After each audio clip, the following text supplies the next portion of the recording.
وجعلنا من بين أيديهم سدا ومن خلفهم سدا فأغشيناهم فهم لا يبصرون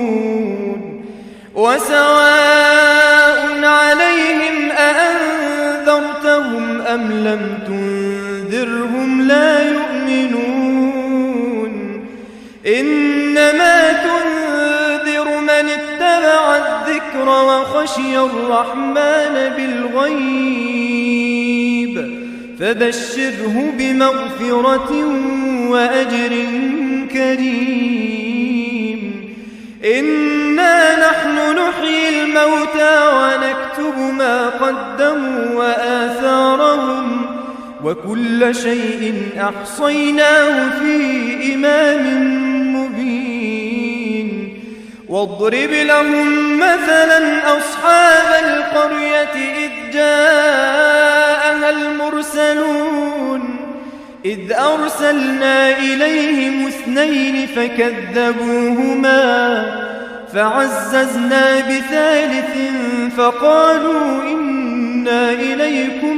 مرسلون قالوا ما أنتم إلا بشر مثلنا وما أنزل الرحمن من شيء إن أنتم إلا تكذبون قالوا ربنا يعلم إنا إليكم لمرسلون وما علينا إلا البلاغ المبين قالوا إنا تطيرنا بكم لئن لم تنتهوا لنرجمنكم وليمسنكم منا عذاب أليم قالوا طائركم معكم أئن ذكرتم بل أنتم قوم مسرفون وجاء من أقصى المدينة رجل يسعى قال يا قوم اتبعوا المرسلين اتبعوا من لا يسألكم أجرا وهم مهتدون وما لي لا أعبد الذي فطرني وإليه ترجعون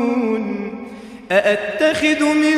دونه آلهة إن يردني الرحمن بضر